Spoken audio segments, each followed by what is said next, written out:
May the fourth be with you. Always. This is our most desperate hour. Help me. Joebi-Wan Kenobi. You're my only hope. But dissent must never lead to disorder.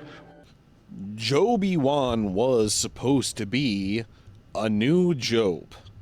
He was supposed to be so shocked by Trump's racism. And these last points, too accurate for sand people. And I'm not suggesting that Hamas deliberately did it either. It's that old thing, gotta learn how to shoestring.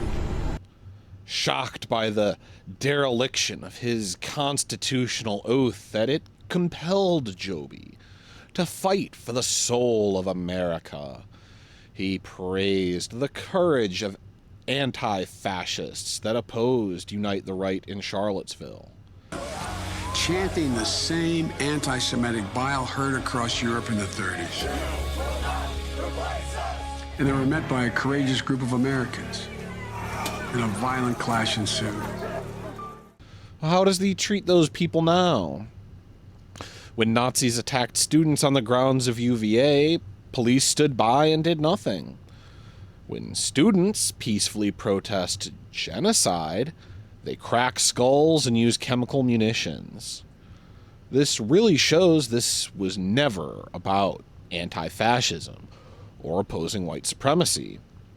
Anti-fascists could be useful in shoring up neoliberal hegemony by opposing neo-Nazis and overt white supremacists, but when we oppose the implicit racism within capitalism and its degeneration into fascism, well, like with the colonial massacre in Palestine, for example, we stop being brave and become anti-Semites and terrorists.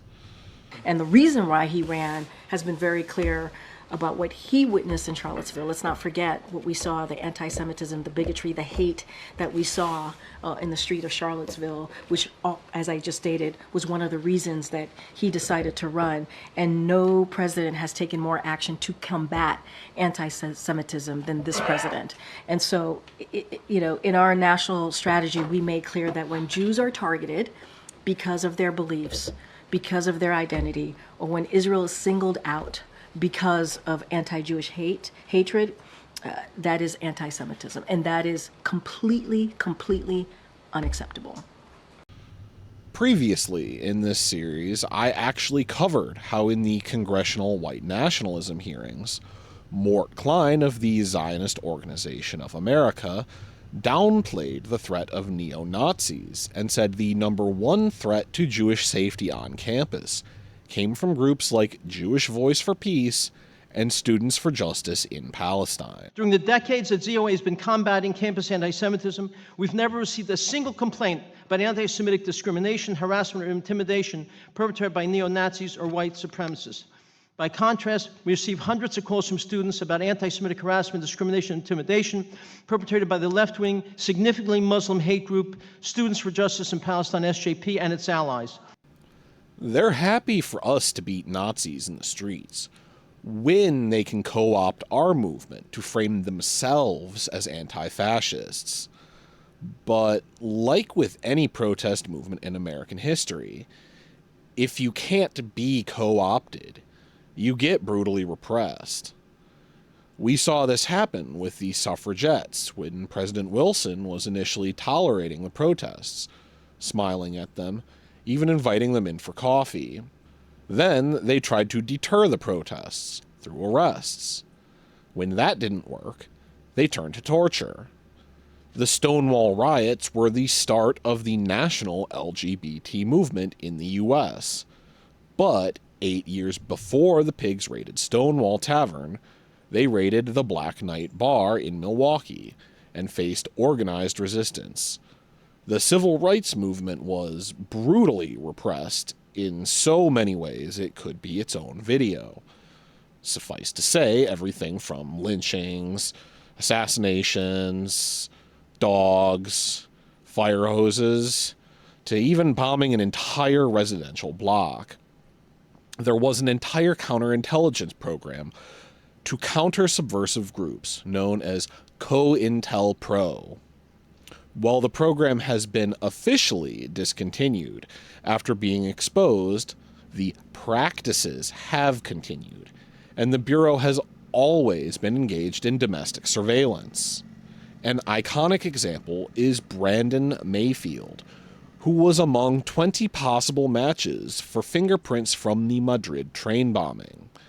He quickly became the prime suspect, though, as a convert to Islam made him fit FBI profiling. The Bureau claims that the prints were a 100% match. Before his arrest, Spanish authorities actually contacted them to tell them that Mayfield's fingerprints were actually negative.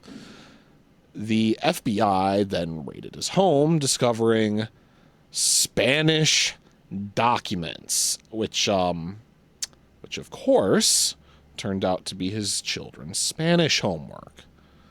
Mayfield was detained as a material witness, denying him his rights to legal counsel and to see his family.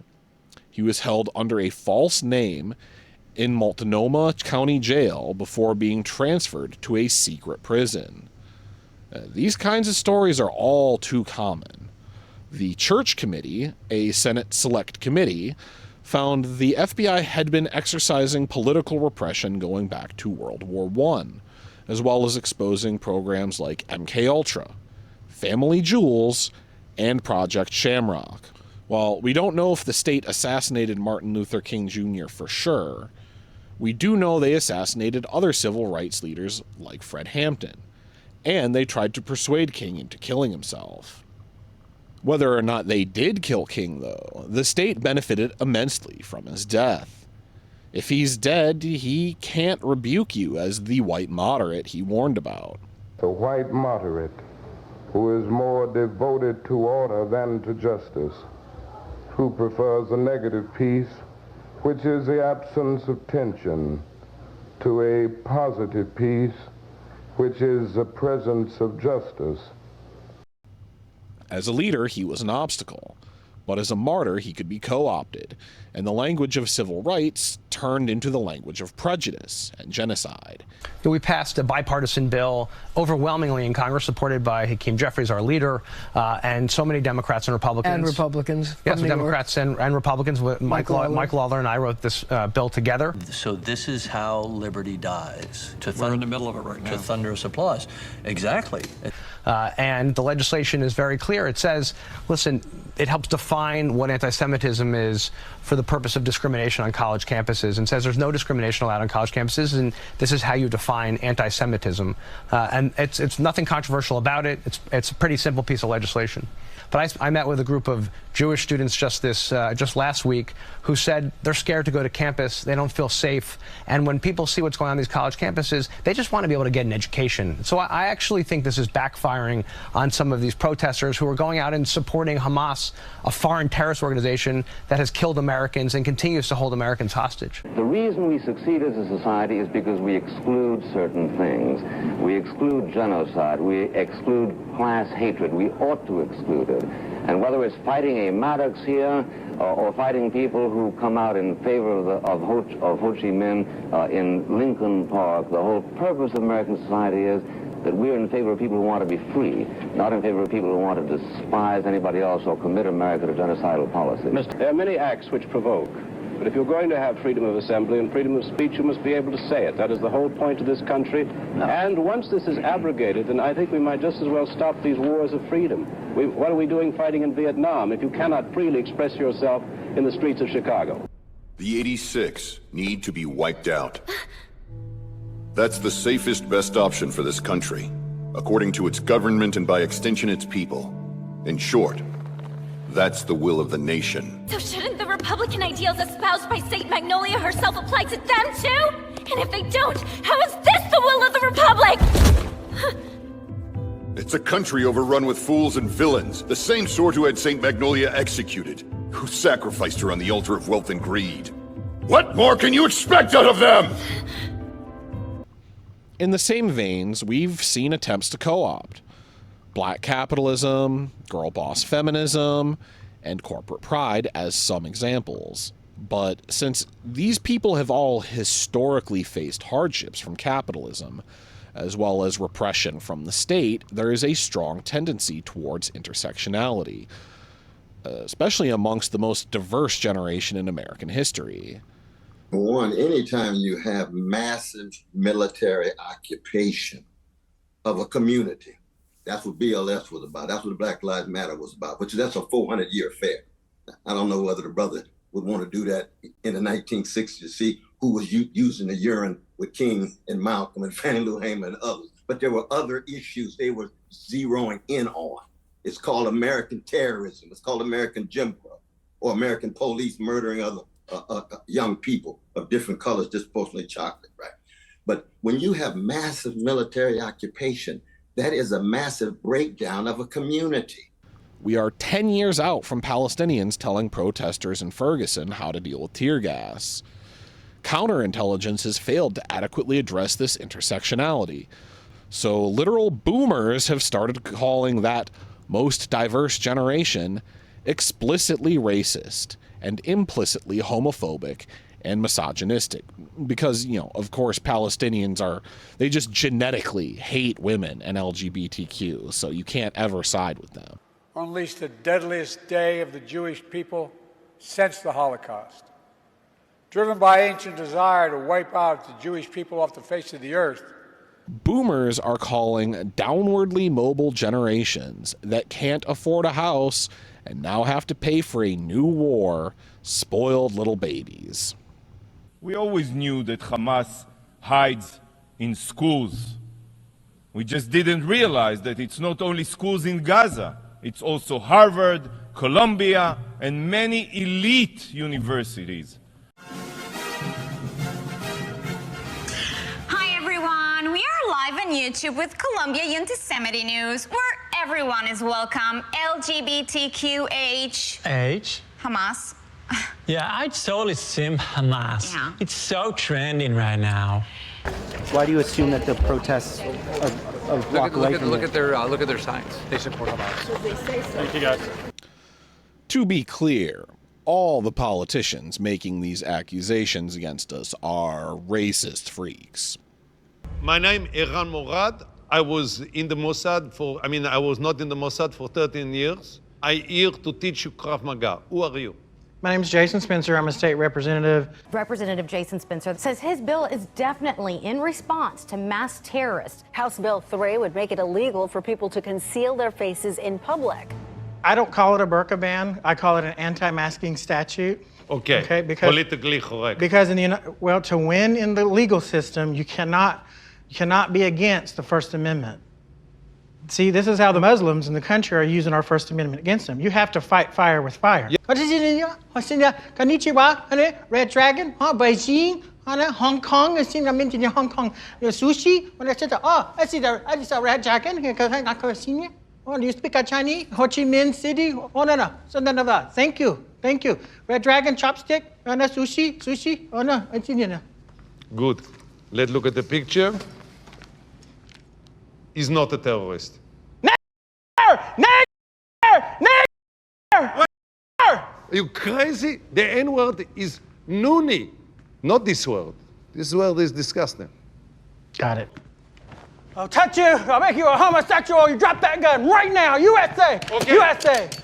Politicians dance around for the Mossad with their arses out, screaming the N-word like Jason Spencer.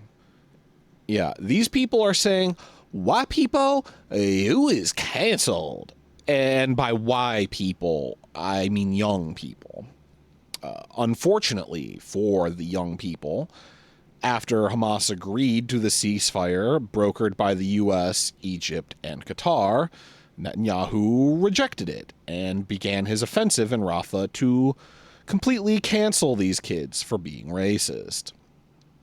For young people in the West Bank and American West Bank, the violence continues to escalate as well. We're seeing around the country entire police departments and SWAT teams are being mobilized on peaceful kids as soon as the call goes in. If it's a domestic violence call, though, the true crime series will already be in production by the time the pigs show up and find her body dissolving in a barrel.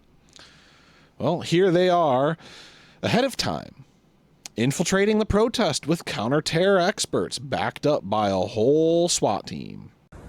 What's up, guys? Aaron Cohen here, counterterrorism analyst. This is the largest sheriff's office in the country right here.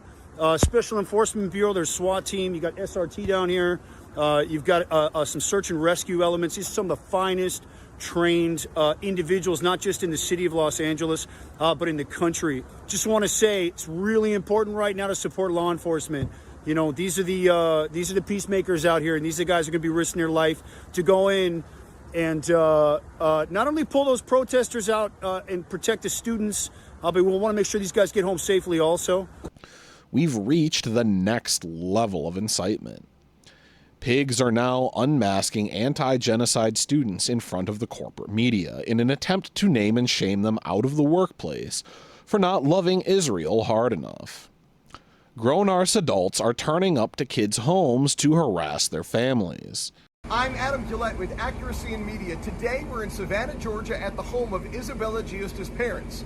Isabel was arrested in one of the recent protests at Columbia, and we thought it would be nice to ask her parents why their daughter was at a pro-Hamas rally. Some of the most immature behavior I've ever seen. While the youth are risking everything to take a serious, mature stance that crimes against humanity are never justifiable. In the media, all the supposed adults in the room are crying out for Kamala Harris and Father Joebi-Wan to hold us close and make all the bad people go away. We all need a mom. I've been thinking that we really all need a tremendous hug in the world right now. But in our country, we need you to be Mamala of the country. The reason I'm so excited to talk to you was because I wanted to understand the tragedy in your life and how you dealt with it.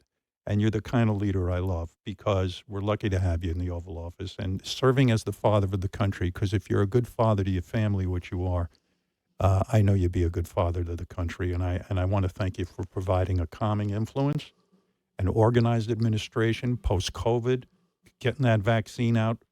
I remember what the world was like at that point, getting NATO, getting us to feel comfortable, standing up to Putin. I could read your greatest hits, but I'm being given the high sign. As journalists are massacred by Biden in record numbers, Al Jazeera is shut down on the same day it's announced full-blown famine has set in, so they can't cover the assault on Rafah. Well, the media continues to fawn over Joebi. Today, we honor the journalists who have risked their lives, and for some, lost their lives, in the quest for the truth. Whether you're in the briefing room with us or reporting from a country far away, thank you for using your pen or camera to help us understand all that's happening in the world.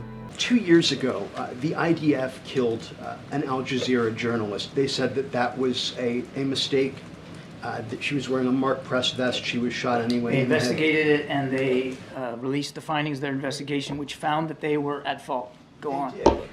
But my question, sir, is, in that case, the Israelis did not initiate any criminal proceeding. In this case, if it's found that the marked convoy was deliberately targeted, if not with the first shot, but the second two shots, would the U.S. support criminal penalties? As I said, we would expect that should there be a need for accountability, that accountability be properly put in place for whoever may be responsible for this. But again, a lot of that's going to depend on the investigation.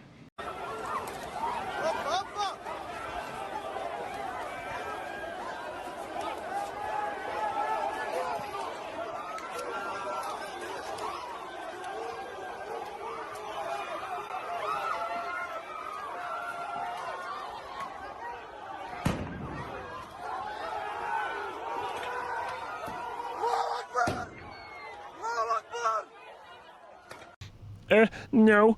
Actually, we just meant Russian journalists. I am Jewish. I come from a family that includes Holocaust survivors.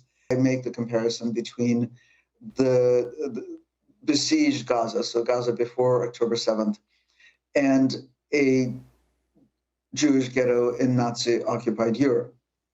No, not that Russian journalist. Anti-Semite. It's hard to tell the difference between corporate media and this State Department goon to begin with. They've all been amplifying the same message by police and Zionist activists, that Jews aren't safe on campus, because our kids have all been brainwashed by Hamas and are being organized by Iran. Well, Jews are safe. Zionists are uncomfortable and lying. And the favorite app of young people, well, it hurts the narrative, and it makes their lying uncomfortable. Why has the PR been so awful? Why has Hamas disappeared in terms of public perception? An offer is on the table to have a ceasefire, and yet the world is screaming about Israel. It's like, why aren't they screaming about Hamas? Accept the ceasefire, bring home the hostages. It's said it's all the other way around. Typically, the Israelis are good at PR.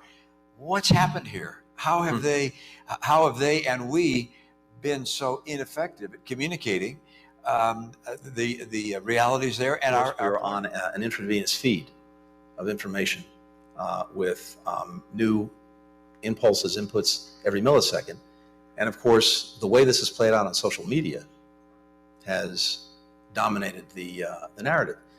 And you have a social media ecosystem environment in which context, history, facts get lost, and the emotion, the impact of images dominates. And we can't discount that.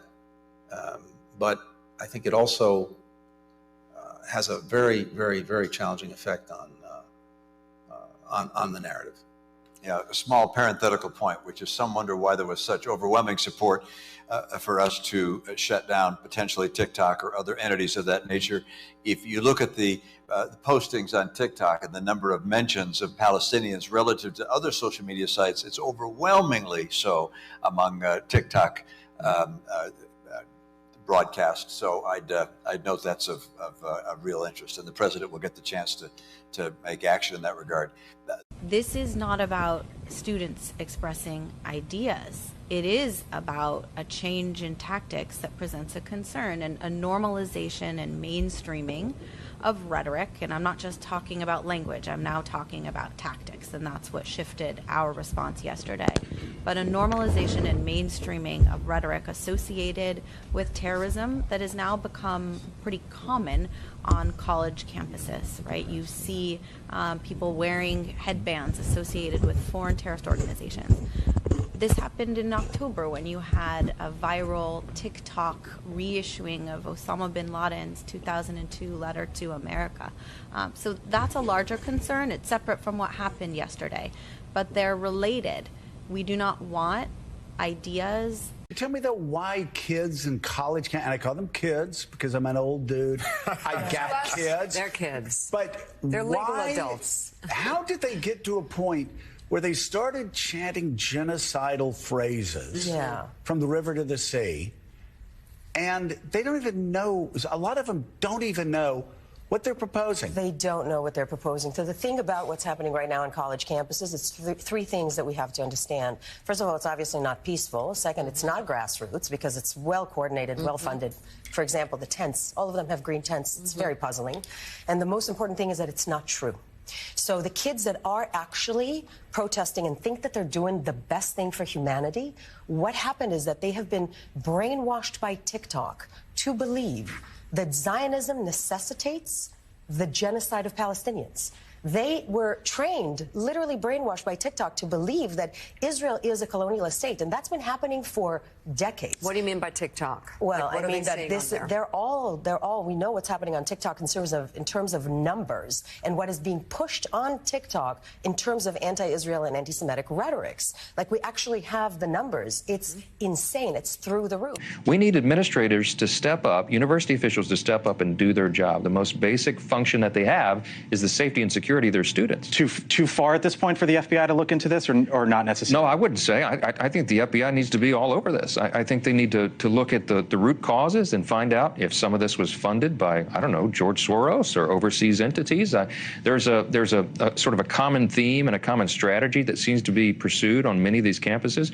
I noticed myself, and many of us did, while we were on site at Columbia University, the tents at their little encampment there, many of them matched. They were same color, make, and model. Did somebody purchase that and send it in? It looks pretty orchestrated to me.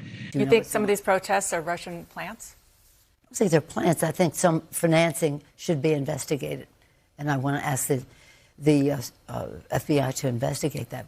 They've been agitators on that campus from day one. We're not going to go into names. Our intelligence bureau know who they are, and when we filter through all these arrests, we're going to differentiate between students and non-students, and who are the agitators. So totally misinformed when they're talking about. We know by video there's agitators and who they are on that campus, and who is hurting the minds of these young kids. There is somebody behind this movement. There is some organization behind this movement. The level of organization that we're seeing in both of these encampments here and at Columbia, leaflets on how to protest, leaflets on how to commit civil disobedience, leaflets on what to do when you get arrested, leaflets on what to say to the police when they ask you. There is somebody funding this. There is somebody radicalizing our students, and our Deputy Commissioner of Counterterrorism and Intelligence will find out who it is, and we're going to be asking them some questions when we do. Oh yeah, it's shocking that students would study civil disobedience before, actually doing it. Everyone needs to just rely on the police, so, mutual aid networks sharing information can't exist. That must be our end. They're showing more than just outright disdain for the youth, but for the college educated. And let's talk about Columbia. Let's talk about Hamilton Hall, right? A book on terrorism. Wow. And I've said it before, that there's somebody, whether it's paid, not paid, but they are radicalizing our students. Yeah, see, I have this book on the Renaissance. Niccolo Machiavelli himself is funding and directing me. Mamma mia. As he says, he who seeks to deceive will always find someone who will allow himself to be deceived. So like, share, and subscribe, and make sure to visit my Patreon. Tell us about this change. Yeah, so when we entered Hamilton Hall, this is not what students bring to school. Okay, this is what professionals bring to campuses and universities. LOL. Look at this. This is the same chain. Katie, look at this. This is an industrial. Is this the same thing? This is not. Before they broke every single camera inside of the place, which student does that, right? Somebody professional had to be telling them.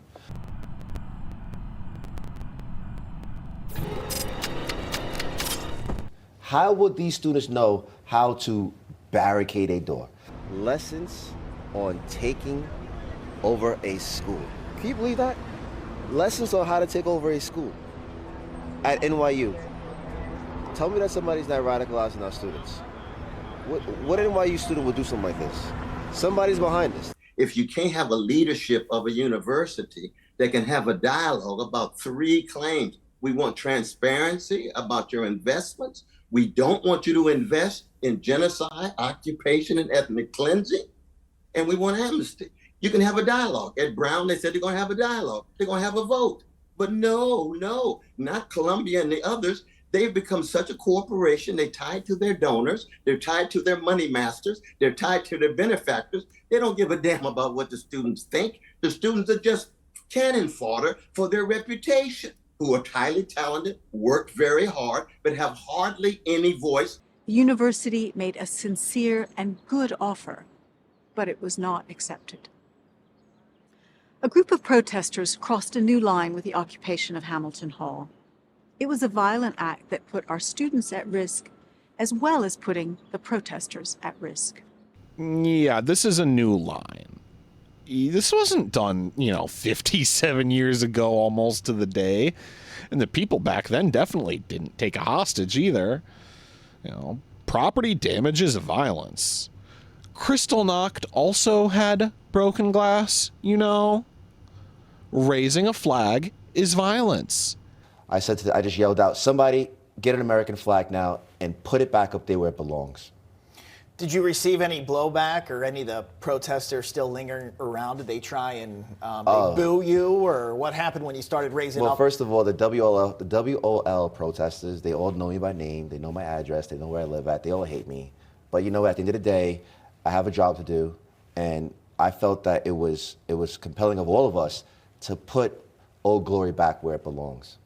I just gave me chills every time I watch that video. It's incredible. And I know also some of the video that we are showing, I want to let everyone know, is exclusive video from the NYPD that we're very proud to be able to show to our viewers. Which is illegal. Mr. Vidal, wasn't it a provocative act to try to raise the Viet Cong flag in the park in the film we just saw? Wouldn't that invite raising a Nazi flag in World War II would have had similar consequences? You must realize what some of the political issues are here, that many people in the United States happen to believe that the United States policy is wrong in Vietnam, and the Viet Cong are correct in wanting to organize their country in their own way politically. This happens to be pretty much the opinion of Western Europe and many other parts of the world. If it is a novelty in Chicago, that is too bad. But I assume that the point of the American democracy is you can express any point of view you want.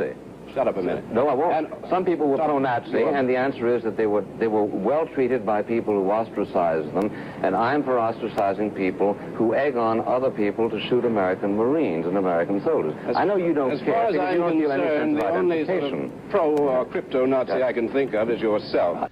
And Biden calls the racist counter-protesters that made monkey noises at a black woman admirable.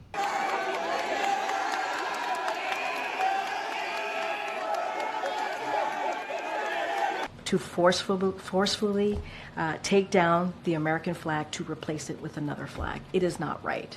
And so I just wanted to make that clear as well. All right. Peter? So a donation, what about like a call to thank them for saving the flag? Look, protecting the American flag is admirable. Oh, but we aren't done there. We're going to promote hatred of the youth from other countries. But at the same time, does this raise the NYPD's awareness for potential terrorist activity here in New York City? If you know that there are these agitators, you know that there are people who are very anti-American, does it worry you when we know that our border is wide open and that there are some of the, I'll say, the bad guys who do get in? We're always aware. Was this frightening to see in terms of the youth and the indoctrination and people trying to hijack their mind to, we worry about that, but our intelligence division, with our federal partners, they're always looking at this and evolving as things change. So are we aware? Yes. Is it concerning? Yes. Are we ready? Yes. Will we keep doing our job? Yes, we will. And we can't allow people coming into this country who have this hatred of the United States. I guess the question is... And of people that are not Muslim. I guess the question is there a war between the West and radical Islam, or is there a war between the West and Islam It's itself? radical, but it's very hard to define. It's very hard to separate because you don't know who's who. Good. Let the hate of young people flow through you. Execute Election Order 66. And here's the campaign the Democrats need to run, and I've been thinking about this a lot.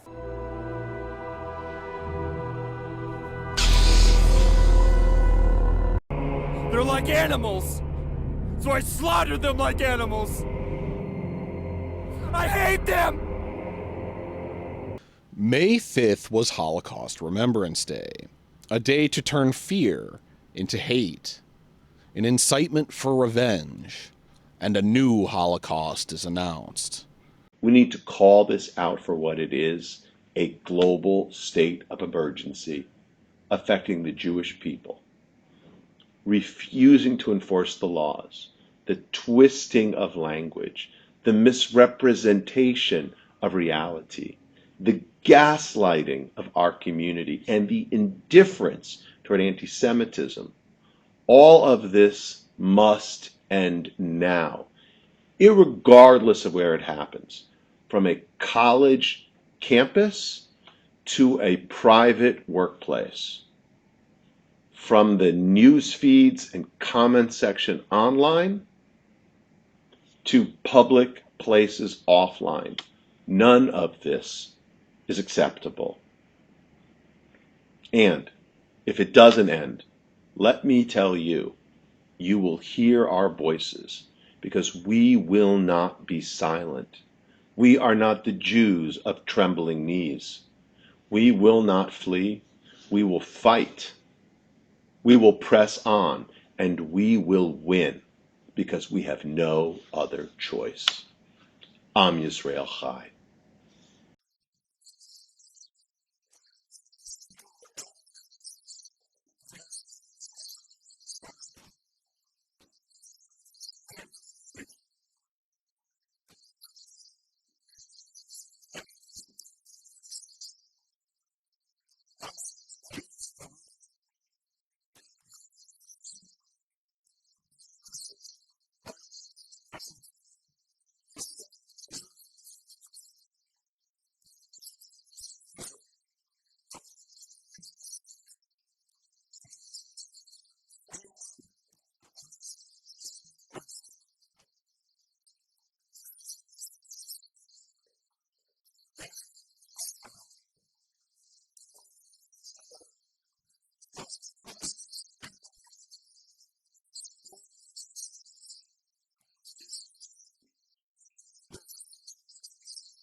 Never again is now only makes sense if something like the Holocaust is happening or about to happen. Oh, and it is. In Gaza, there are over 500,000 children sheltering in Rafah. But, you know, all Israel is small bean, but also a mighty lion. Israel has to go in and kill those children, or they'll grow up to be terrorists and do another Holocaust like on October 7. People cheer or even take part in whatever it is, so they say, like, all of them are part of it. Like, they all support it. Was that quite a widespread view that everyone in Gaza is complicit? Very much so. For many of the people around me, that was the thing. It came from saying, you know, those are the kids that we spared in the war in 2014, right? Those are the kids that we spared then are now the terrorists that did the 7th, right? But the implication there being, if you kill a kid now, it's okay. Everyone, yeah.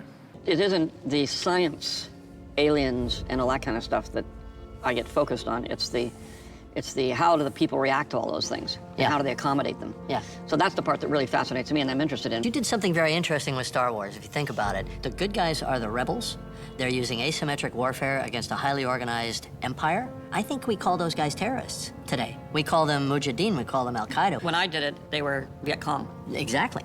So were you thinking of that at the time? Yes. So it was a very anti-authoritarian, very kind of 60s against the man kind of thing, nested deep inside of a fantasy. Or a colonial, you know, we're fighting the largest empire in the world. Right. And we're just a bunch of hayseeds in coonskin hats that don't know nothing. That's right. And it was the same thing with the Vietnamese. Yep. The irony of that one is in both of those, the little guys won. Right. And the big, highly technical empire. The English Empire. Right? The English Empire, the American Empire, lost. Yeah.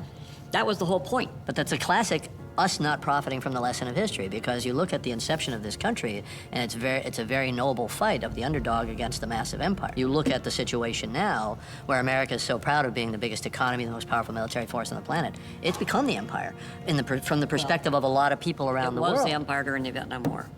But we never learned, you know, from England or Rome or, you know, a dozen other empires that went on for hundreds of years or sometimes thousands of years. We never got it. We never said, well, wait, this isn't the right thing to do. The Mossad openly called for aid to be blocked as famine sets in. Rafah is where most aid enters into Gaza, and an assault on Rafah would make it impossible for that aid to be distributed.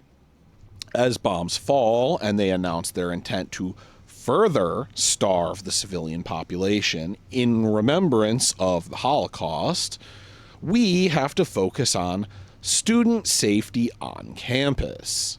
No, it's not a game. It's not a game. People are dying, though, man. I understand, Journalists are dying. Listen, Universities are Cornell, completely left. You must let me respond. You teach at Columbia, and you've joined these protests. At Union Theological Seminary across the street. I've been in the camps. I didn't see anything that the other brothers saw. But, if he makes his judgment, he makes his judgment. But given that there has been clear intimidation and harassment of Jewish students, it's been broadcast. We've seen the videos of it. You cannot be happy as a professor there that Jewish students are being harassed and intimidated because people are critical of what an Israel government's doing thousands of miles away. That is my point. Of course. That goes without saying. I try to be a decent person in my life. So you agree with me? After that diatribe, you agree with me? All you want to talk about is protection of Jews. It's not all I want to talk about, Cornell. But that is actually what this debate is about. Organizations that are banded back in October. Did you say a word about that? When you got massive children at universities and hospitals completely leveled, and you have something on your Twitter, rather than make that part of the framing of the issue, then in fact you become an extension of propaganda. And that's why I call you a racist, because it means then that a Palestinian how dare you? Honestly, I'm sorry. I'm sorry, but how dare you? You wouldn't frame it in that way, my brother. You would not frame it in that way. I'm sorry, but you how dare you call me a racist? What you don't know is, before I did this debate, I did a long interview with one of the IDF spokesmen in which I went after him about their planned invasion of Rafah because I think it would be a catastrophic mistake. So don't call me a racist. And don't assume Biden think Biden believes the Palestinian life has the same value as Israeli life? Yes, I do. Absolutely not. Yes, I do. More fiber in his bone when it comes to Palestinian predicament. I absolutely believe that's an answer to me?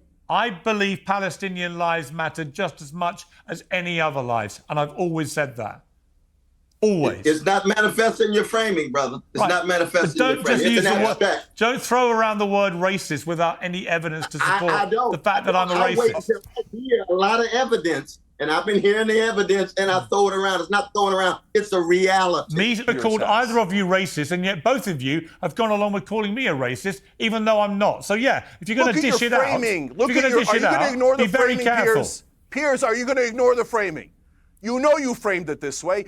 Before we even mention how Zionist students didn't feel comfortable, Pigs kept students who had nothing to even do with the protests on house arrest and pointed guns at them. There was 2,000 students in their dorms. We had to hold them back. When I say hold them back, just present ourselves so they wouldn't come out. Like taxes in the West Bank, your tuition goes to you getting molested, spied on, and beaten. In the name of Zionist comfort, the Pigs respond to hurtful words with guns against the students and women that the Biden campaign is desperately trying to message in the middle of all this. You know, all this to create a safe space for those Zionist students. No matter where you stand on any issue, Columbia should be a community that feels welcoming and safe for everyone. I'm like, this person is not in harm's way. Yes, they're right in front of me right now. They're putting signs.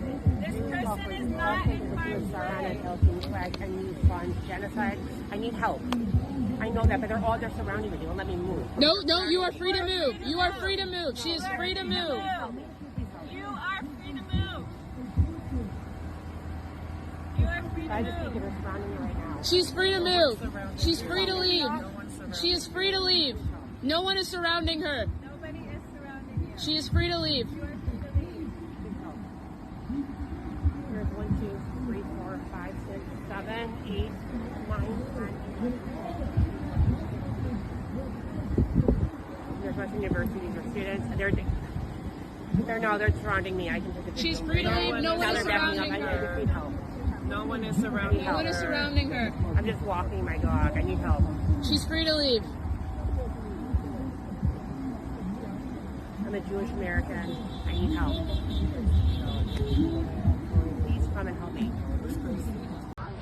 Dude, don't hit me with your fucking flag! Hey, false accusations! Hit me with that flag again and see what happens! Move, no, respectfully off. You cannot tell, I don't care. You are not the police. You cannot tell a Jew in 2024 where he can go. This is the state of being Jewish in the United States. We need police protection to exercise our First Amendment rights. And all of these so-called protesters should be ashamed of themselves. We will not be intimidated. We will not be scared. It is absurd that I need police protection to do this. Wow. Oh my goodness.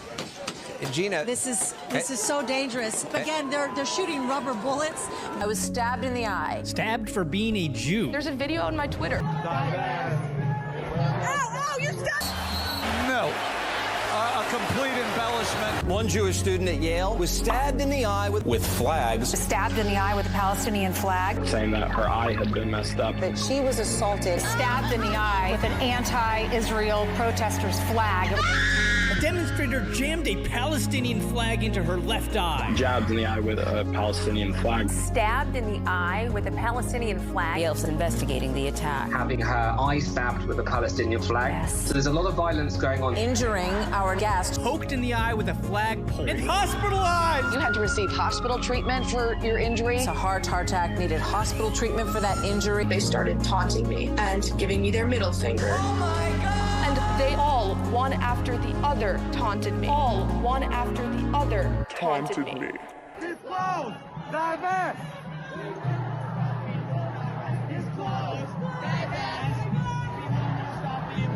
The students running these rallies caused the other 500 people in the rally to behave towards me with hostility and violence. They taunted me and waved their middle finger in my face. Violence. And they throw up peace signs. Peace.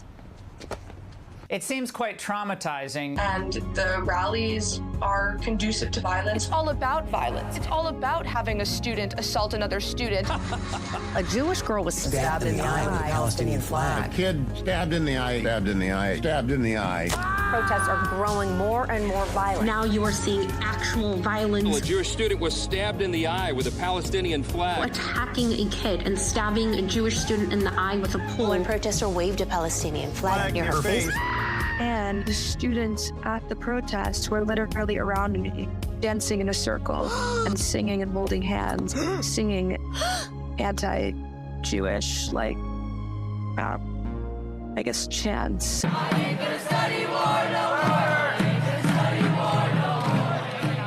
Well, this video created at least 1,000 anti-social justice warriors. Then why the fuck did you accept the position? Who the fuck hired you? I have a different vision. You should step down. If that is what you think about being a pastor, you should step down. It is not about creating an intellectual space. It is not. Do you understand that? It's about creating a home here. You are not doing that. You're supposed to be our advocate. Now, when Democrats call for a safe space, Fox News is talking about a safe learning environment. Being a proud Jew on campus is really challenging right now. We are trying to be students. We are trying to take our finals. And as a student, I feel unsafe to walk around on campus with my Magen David and my tag to simply bring the hostages home. There is no way that these students are wanting to talk to us. They are only here to disrupt us. And it's a really unsettling environment for all of us right now. I just have to echo everything Sarah said. I simply feel unsafe on campus. Where before there was a moral panic about professors being canceled. Proud of the students that went in there and did that. He says that they were all students. I think you want to say something. Right, a faculty member from Columbia who's proud of all the protesters, the one that broke into Hamel Hall and caused extensive damage. By the school's own admission, hate speech on a campus, infiltrators on a campus, people foul language, and that's a professor who's proud of that. Therein lies the issue. There it is. You just saw it on that TV screen. What a disgrace. These people came here with no desire other that anybody has ever been able to prove than to hold peaceful demonstrations. I can prove it. How can you prove it? Very easily, by citing the recorded words of Mr. Hayden of the SDS, of Mr. Rennie Davis of the Coordinating Committee, whose object has been to, quote, break down the false and deceptive institutions of bourgeois democracy are sufficient to set in a revolutionary order. Anybody who believes that these characters are interested in the democratic process is deluding himself.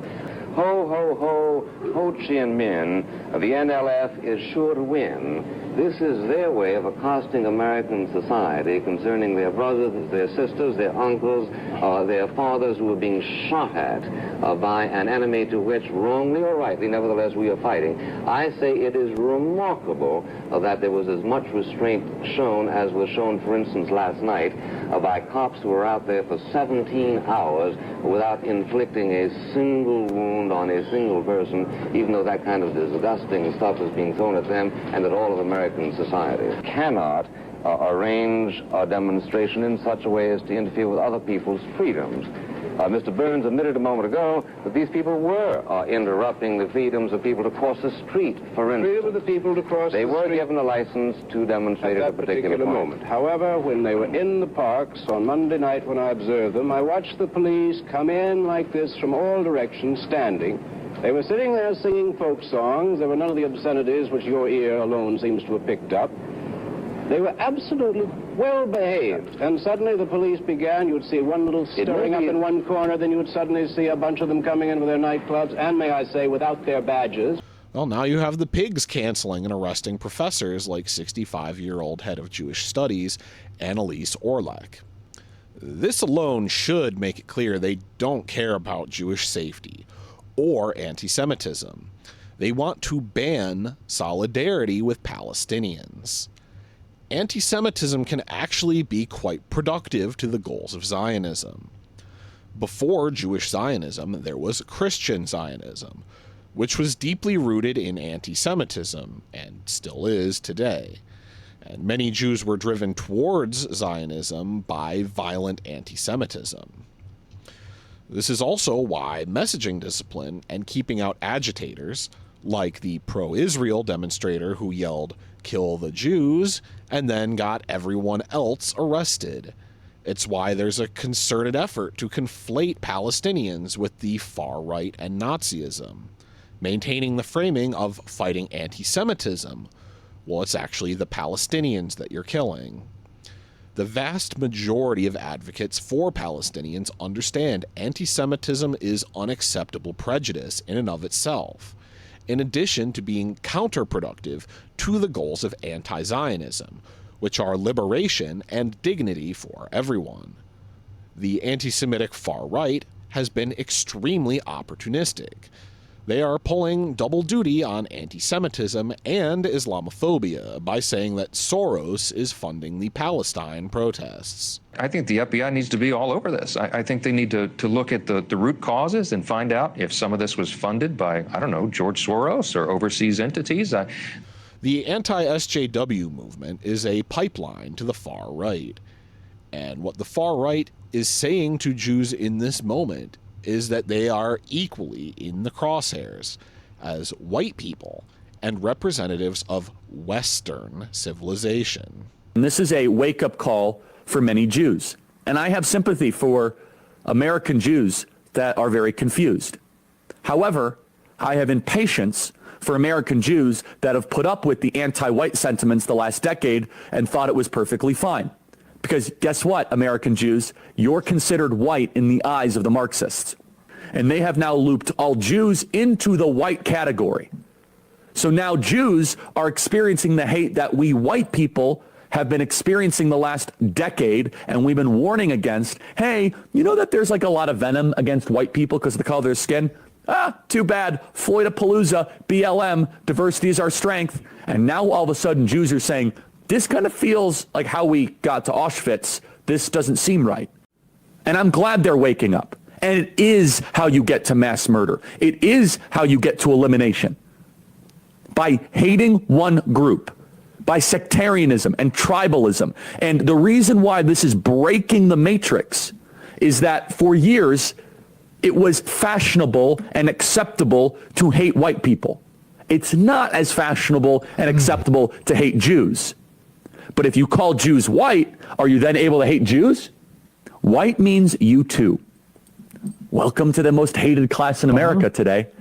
Many American Jews are shocked that the organizations and the charities that they have been subsidizing want them dead. That Jewish kids are being physically prevented from going to class. And I want to make sure this is clear. At the foundational level, this is at UCLA, this is coast to coast, it's because they hate Western civilization. May the 6th, return of the Lehigh. On May 6th, bombing intensifies, and Israeli tanks enter Gaza, seizing control of the Palestinian side of the Rafah crossing. This despite Hamas agreeing to the ceasefire. Netanyahu has repeatedly tried to sabotage the deal ahead of time through public statements, covert messages, or curbing the mandate of the negotiating team, while telling us the Israelis were cooperating. The Biden admin was also urging Netanyahu to empower his negotiators. In the face of possible new elections and the hostage families declaring Netanyahu has abandoned Bibi, and the so-called moderates have completely sided with the far right in his cabinet, who have been loudly and repeatedly saying nothing less than complete annihilation and the seed of Amalek will be acceptable. והזכויות האלה שקורות שערי שמיים ייתנו כוח למנהיגים שלנו ולמפקדים שלנו, חס וחלילה, לא להרפות ידיים. ידבר שונאינו תחתיהם, קראנו בהפטרה היום, נכון, בשירת דוד המלך, ירדפה אויביי ואשמידם ולא אשוב עד כלותם, אין חצי עבודה. רפיח, דיר אל בלח ונוצרת, השמדה מוחלטת, תמחה את זכר עמלק מתחת השמיים, אין מקום מתחת לשמיים, הנהדרים האלה של ריבונו של עולם, אין מקום לרוע צרוף כזה, אין לו קיום, לא יכול להיות שיתקיים. זה הזוי. אנחנו עושים משא ומתן עם מי שכבר מזמן לא היה צריך להיות קיים בכלל. ומיד אחר כך להתפנות בעזרת השם להכות מכה אחת אפיים את הרשעים של חיזבאללה בצפון, ובאמת להעביר מסר שמי שמעולל לעם היהודי כמו שעוללו לנו הרשעים האלה נשמד, מושמד, מושמד, וזה יהדהד עשרות שנים קדימה. חס וחלילה, אסור, אסור, אסור. ציינתי עם ראש הממשלה פגישה לבקשתי, הזהרתי את ראש הממשלה, אם חלילה ישראל לא תיכנס לרפיח, אם חלילה נסיים את המלחמה, אם חלילה תהיה עסקה מופקרת. ראש הממשלה שמע את הדברים, הבטיח שישראל נכנסת לרפיח, הבטיח שלא מסיימים את המלחמה, הבטיח שלא תהיה עסקה מופקרת. אני מברך על הדברים הללו, אני חושב שראש הממשלה מבין היטב מה תהיה המשמעות אם הדברים האלה לא יתקיימו. How can anything this blood-curdling be justifiable? Well, of course, but Hamas uses the same justification for killing kids. So Hamas did not kill any civilians on that day? We didn't have any intention to kill them. That was clear from from the first moment, and was publicized from the first 30 minutes. You are attacking the soldiers. Don't attack women, children, and old men. Don't attack anyone who's not carrying weapons. What about the pictures we've seen of your fighters with body cams shooting at civilians? No, there is no pictures like that. This video is from one of the communities that was attacked. It clearly shows Hamas fighters attacking a civilian car, killing people inside the car. Here's your fighters shooting at the people in the car. They clearly die before they force their way into the community. Okay. How do you explain this? Are you sure that they are civilians? Well, it's a civilian car. Nobody has uniform inside the car. You know that the Israeli soldiers are using the civilian transports. They use the buses. They use the cars. This is a civilian couple, yes, sir. they use cars. Oh, let me tell you the story. Let me show you one more video. This is you also your fighters entering one of the communities, shooting at houses. Does this look like a military target to you? You know that The military is side by side with those what's called civilians. Yes, but how some do you of them explain they are members in the army. I will tell you this. Of course, some people might be part of the army, but we're talking civilian houses being attacked by your fighters. Let me continue. Yes. Those are settlers. According to the international law, they are not civilians. They are settlers. Okay? And therefore, it's allowed to kill them? No, it's not allowed. If they shoot it, there will be a shooting back against them. They start shooting. But what do you expect them to do, sir? If your house is attacked by someone who's no shooting... one attacks them. No one attacks the houses. They enter the area, but they didn't shoot against anyone. When they were shooted, they reacted. They put civilians in harm's way. The civilians were involved. They use human shields. Literally all the same excuses for the inexcusable. The same excuses they make right now that as UNRWA, who has already had more than 150 workers murdered, are being accused of using the people they're trying to save as an excuse just to massacre them all. You know, regular journalism gets banned, but this sort of thing that the ICJ specifically ordered you to prosecute, especially since it's coming from the international arm of the Likud party. But no, it's fine. צריך להיכנס בהם עד הסוף, עד שהם יצעקו את המילה חמאס. אבל משפחות החטופים אומרים שאם תיכנסו לרפיח, החטופים ירצחו. אבל אנחנו רואים מה הם עושים, הם צוחקים עליהם. אז תסביר לי רגע מה דעתך, כי לא הבנתי. אני חושב שצריך להיכנס, אתמול כבר לרפיח, להיכנס... ואז מה יקרה?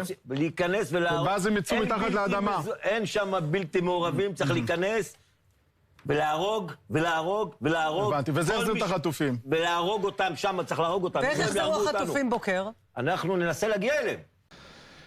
In fact, we're going to threaten the ICC to not issue arrest warrants, which itself is against international law. We're going so far as to say an indictment by the ICC would be an attack on the United States. Even now, the first thing you'll hear if you say genocide is that Israel hasn't expressed any genocidal intent. The issue, you said earlier, you said a word, double standards. I mean, I would be critical of your double standards, Piers. You constantly criticize Hamas for genocidal goals. And I just pointed out to you that the Israeli finance minister said this week he wanted the total annihilation of Gaza. Do you agree that's genocide? Listen, I definitely think some of the members of that cabinet have used rhetoric which I think borders on genocidal, no question. But it's not as blatant. Borders. Why not just genocidal, Piers? Why borders? Well, OK.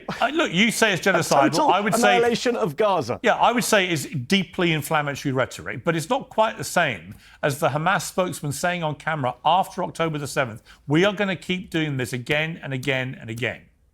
That's different. It's much worse that is because the Israelis are literally doing it as we speak. And they have a charter to get rid of it. It's much worse, Piers, they have a because charter the Israelis to eliminate have killed Israel. tens of thousands of people. Yeah, but see, but my problem, thousands of Palestinians. You and I, Mehdi. So does, hold on, Piers. Yeah. So does the Likud party. 1977 Likud party charter. What does it say? Between the sea and the Jordan, there will only be Israeli sovereignty. River to the sea. That's the Likud charter, Piers. I haven't heard you criticize the Likud charter. Well, it's still early on in the assault on Rafah. But I will continue to cover this as part of my ongoing Commit to Uncommitted series. In the face of this horror, all I can say is, all eyes on Rafah. I love you. Stop the Palestinian Holocaust. Never again for anyone is now. We're going to not allow any president to quiet our voice.